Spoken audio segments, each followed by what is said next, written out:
আপনারা দেখছেন Bankura TV breaking news. Bankura টিভিতে আপনাদের স্বাগতম।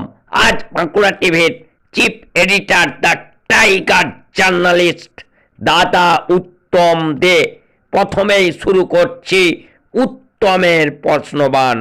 বাঁকুড়ার জয়পুরে হচ্ছেটা কি? জবাব চাই নাকি জনতা?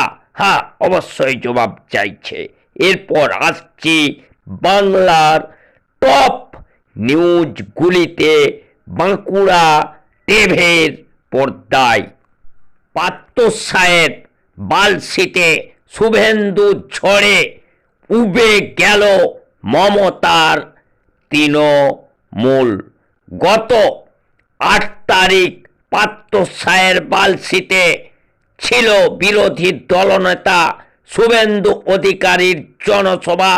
বিষ্ণুপুর লোকসভার বিজেপি প্রার্থী সৌমিত্র খাঁর সমর্থনে।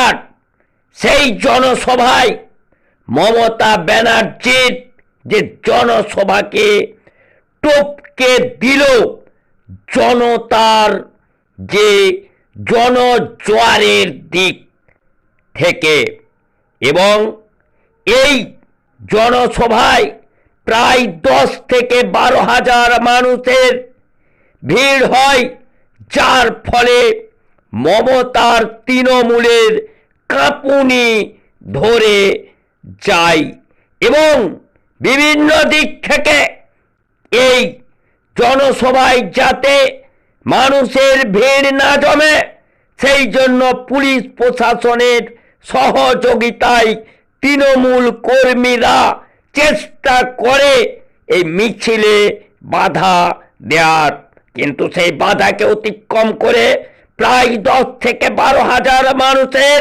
ভিড় হয় এই শুভেন্দু অধিকারীর জনসভায়। সেই খবর দেখতে থাকুন বাঁকুড়া টিভির পর্দায়। সে বিভিন্ন জায়গায় আজকে তৃণমূলের গুন্ডা বাহিনীরা তারা পথ আটকায়, কিন্তু আমি সে তৃণমূলের গুন্ডা বাহিনীদেরকে বলে যেতে চাই বন্ধু, যে আপনারা এসে দেখে যান ভারতীয় জনতা পার্টির মানুষজন কিভাবে এসে আজ পুরো মাঠকে ভরিয়ে দিয়েছে। আজ তৃণমূলের চোখ রাঙাকে উপেক্ষা করে, আজকে তৃণমূলের গুন্ডামিকে উপেক্ষা করে, আজকে পুলিশ প্রশাসনের সন্ত্রাসকে উপেক্ষা করে ভারতীয় জনতা পার্টির বীর সৈনিকরা আজকে গলসির আজকে আমাদের বালসির মাঠে এসে উপস্থিত হয়েছে বন্ধু। আমরা জানি ভারতীয় জনতা পার্টি আজকে বলেছেন যে আমরা কাউকে খেতেও দেব না আর আমরাও খাবো না বন্ধু। আর সেই জন্য দেখলাম যে মোদীজির নেতৃত্বে যে সমস্ত প্রকল্প আজকে সারা ভারতবর্ষে তৈরি হচ্ছে। আজকে আপনারা দেখতে পাচ্ছেন বন্ধু, প্রধানমন্ত্রী আবাস যোজনা, আজকে জিরো ব্যালেন্সের অ্যাকাউন্ট, আজকে উজালা গ্যাস থেকে শুরু করে শৌচালয় থেকে শুরু করে জিরো ব্যালেন্সের অ্যাকাউন্ট থেকে শুরু করে আজকে করোনা ভ্যাকসিন আমরা দেখেছিলাম। আজকে মোদির জন্য আজকে আমরা বেঁচে আছি। আজ মোদি যদি না থাকতো বন্ধু, আজকে আমরা করোনার আক্রান্ত হয়ে আজকে আমরা শেষ হয়ে যেতাম। আজকে আমাদের এখানে কারো মাস্ক কেউ পরেনি, কারণ আমরা করোনা ভ্যাকসিন নিয়েছি। কার জন্য নিয়েছি বন্ধু? আমাদের দেশের প্রধানমন্ত্রী মাননীয় নির্মল ধরে মহাশয়, এই 2 বিধায়ক উপস্থিত আছেন। জিএস তাপস থেকে শুরু করে 4 জিএস আছে, মাননীয় শঙ্করজিৎ রায় আছে, কনভেনর স্বরূপ ঘোষ আছে, মৃত্যুঞ্জয় ভাই আছে, সমস্ত নেতৃত্ববর্গ আছেন। আমাদের সামনে এই পাত্র সাহেব ব্লকের মাতৃশক্তি এবং আছে সামনে এই পাত্র সাহেব তথা বিষ্ণুপুর লোকসভা জেলার আমাদের যুবক শক্তি। প্রথমে বলি, শুভেন্দুদের কাছে বক্তব্য রাখার ধৃষ্টতা আমার নেই, শুধু এই কথাটা বলতে চাই, এই বিষ্ণুপুরে কেন্দ্রীয় সরকারের 9খানা কেন্দ্রীয় প্রজেক্ট করতে পেরেছি।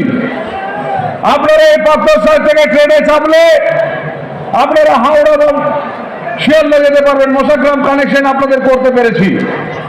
বিষ্ণুপুর জয়রামবাড়ি রেলপথের জন্য 220 কোটি টাকা স্যাংশন করাতে পেরেছি।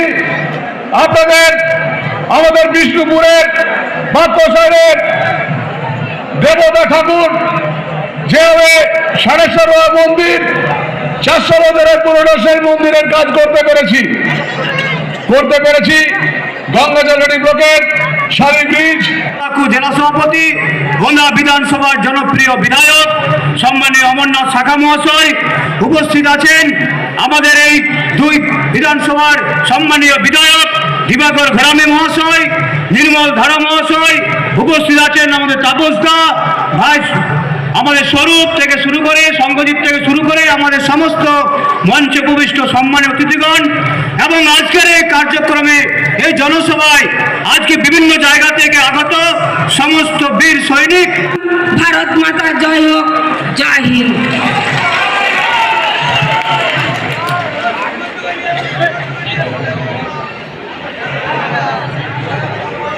এখন আপনাদের সামনে বক্তব্য রাখবেন বিষ্ণুপুর সাংগঠনিক জেলার প্রাক্তন সভাপতি, বর্তমান রাজ্য কমিটির সদস্য মাননীয় বিল্লেশ্বর সিং মহাশয়।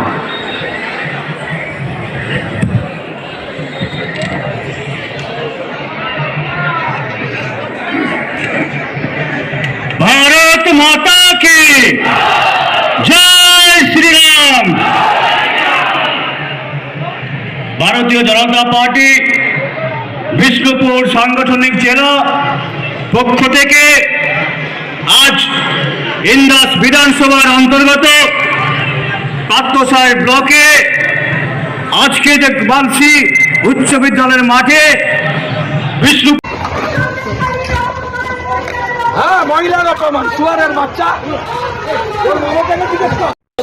18 কোটি টাকায় কটা শূন্য হয় জানেন না লকেট, এমনই মন্তব্য করলেন ইন্দ্রনীল সেন।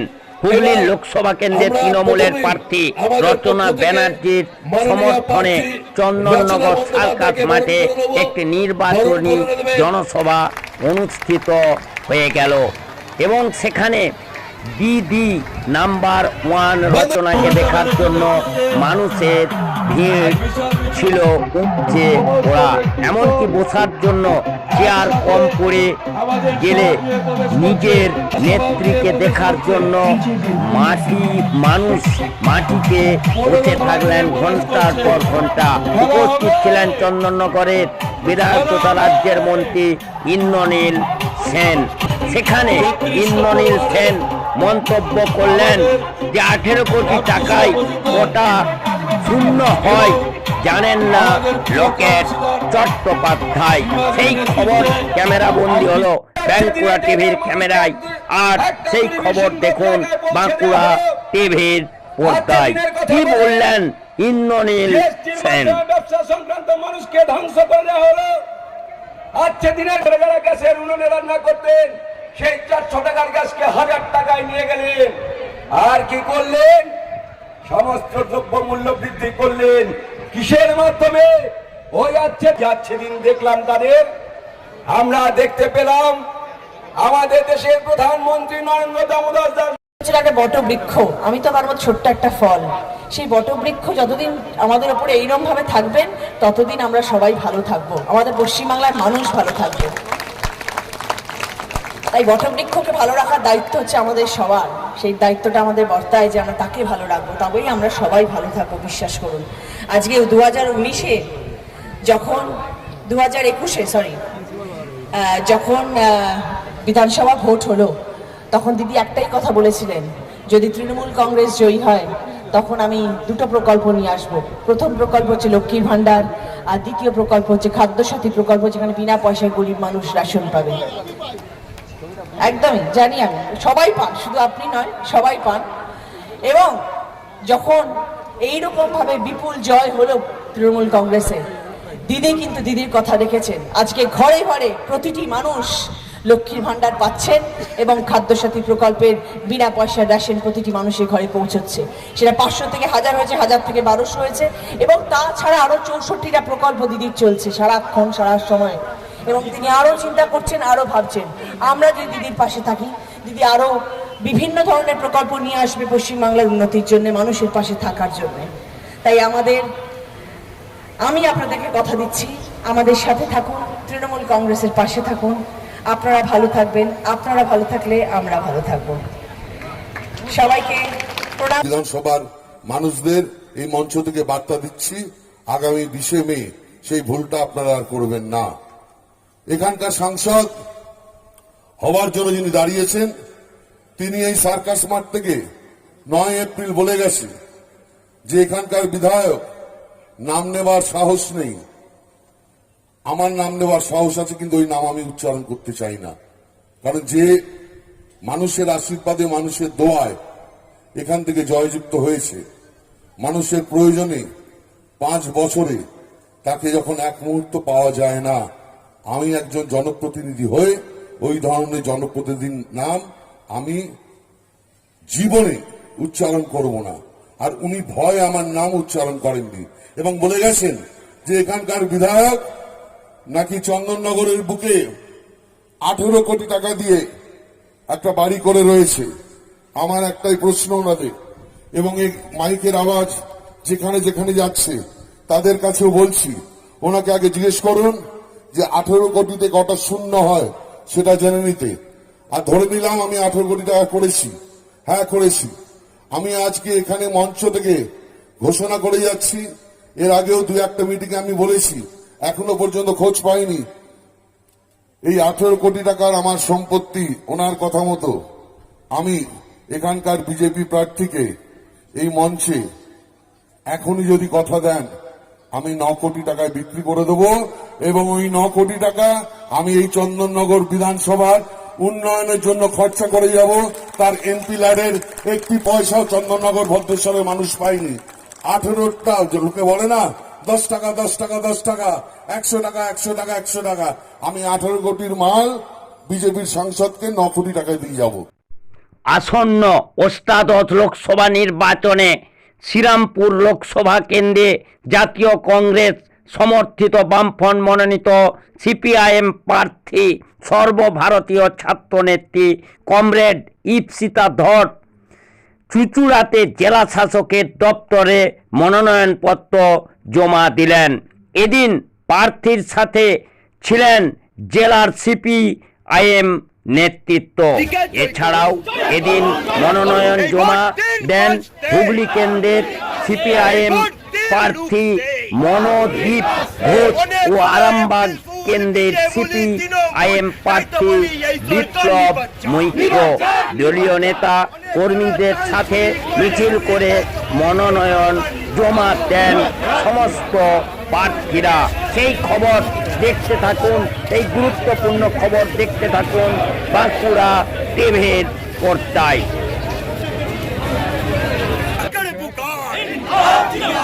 ইনকলাব ইনকলাব ইনকলাব জিন্দাবাদ জিন্দাবাদ জিন্দাবাদ। এই ভারতের কমিউনিস্ট পার্টি মার্ক্সবাদী কারখানা এই ভোট দিন বাঁচতে লড়তে, এই ভোট দিন করতে, এই ভোট দেবেন কোন কানে। ইনকলাব ইনকলাব ইনকলাব জিন্দাবাদ। এই ভারতের কমিউনিস্ট পার্টি মার্ক্সবাদী জিন্দাবাদ।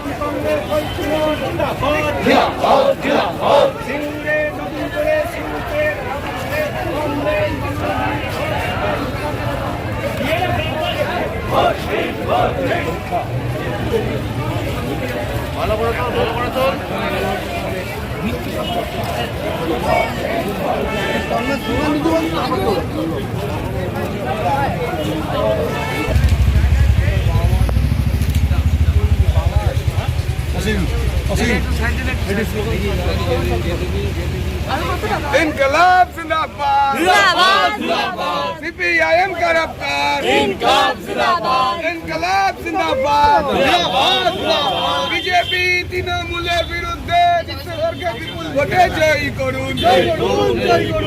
ভোট দিন বাঁচতে ভোট ভোট ভোট দিন বাঁচতে ভোট দিন বাঁচতে। আমরা চাইলাম সুষ্ঠু আলো ভোট হোক, সাধারণ মানুষ যাকে ইচ্ছে তাকে ভোট দিন এবং মানুষ তার পছন্দ মতো জনপ্রতিনিধি নির্বাচন করুন। ইলেকশন কমিশনের কাছে আমাদের আপিল এইটুকুই অনুরোধ, তারা যেন ভোটটা সুষ্ঠু আলো হওয়ার চেষ্টা করে। আমরা আমাদের কথা আমি বলেছি যেখানে যেখানে সমস্যা হয় সেইগুলো থেকে তাদের জন্য বেশি কেয়ার করা যায় ওনারা আশ্বাস দিন যেগুলো সরকারের চেষ্টা করবেন। আমরা চাইব প্রশাসন, পুলিশ এবং ইলেকশন কমিশন যদি সাধারণ মানুষকে নিজের ক্ষেত্রে নিজে দিতে পারে শ্রীরামপুরের দিকে আমরা একটু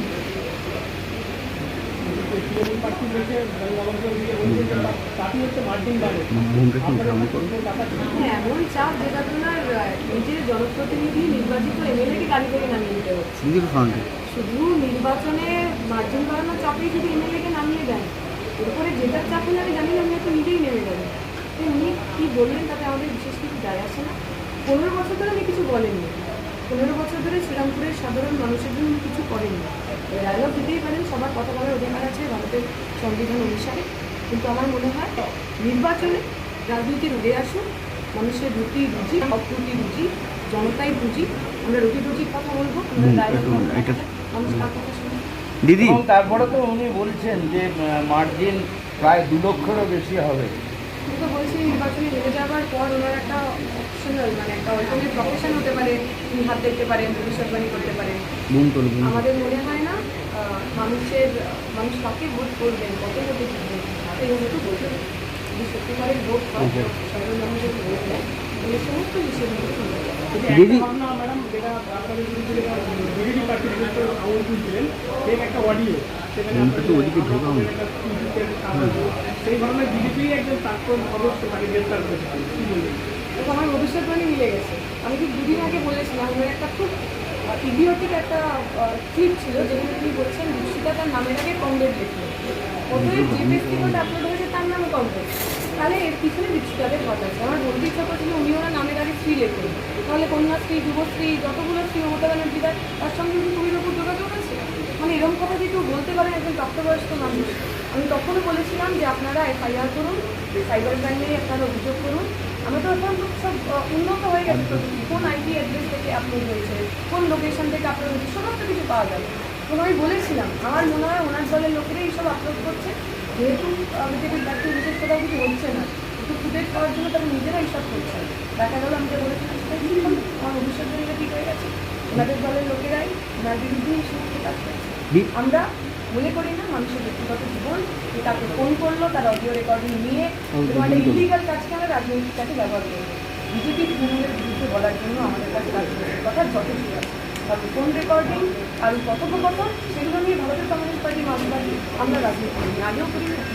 দিদি সায়নী ঘোষ বাঁকুড়া সভা থেকে বলেছে অভিজিৎ গাঙ্গুলি মুখে গোমূত্র কুলকুচি করে এই রায়গুলো দিয়েছেন। এই যে রাজনৈতিক শিষ্টাচার, এটা কি কোনোভাবে আপনারা মেনে নিতে পারেন? সায়নী হয়তো জানবেন অভিজিৎবাবু কি বিক্রি করেন, সেটা সাধারণ মানুষের পক্ষে যাওয়া সম্ভব নয়। সায়নী হয়তো জানতে পারে সে কোনোভাবেই বলেছে, আমি জানি না এবং আমি ইন্টারেস্টেড।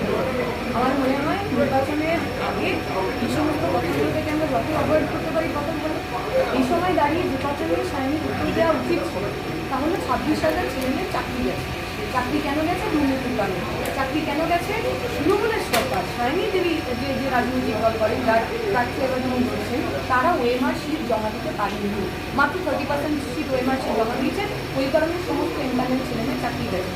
সেই সমস্ত কথার উত্তর না দিয়ে কে গোবর দিয়ে কুলকুচি করছে, কে অনুপ্রেরণা দিয়ে কুলকুচি করছে, এসব কথাবার্তা অন্তত মানে দিদি আজকে তো আপনি মনোনয়ন জমা দিলেন, এরপর কি দায়িত্ব আরও বাড়লো? না, দায়িত্ব আমাদের বাড়াক আমার কোনো জায়গা নেই। আমরা লড়াইয়ে রয়েছি, ওই সমস্ত রিলে রেসের একটা লাস্ট টাইমে ফিনিশিং টাচ, আজকে থেকে আমাদের ফিনিশিং টাচের শুরু। ওই জয় পতাকা, জয় লেখাটাকে উইনার বললে আমরা সেটার জন্য সবাই মিলে একসাথে দৌড়াচ্ছি। আগামী 4 তারিখ আমাদের সমস্ত এই এতদিনের যে পরিশ্রম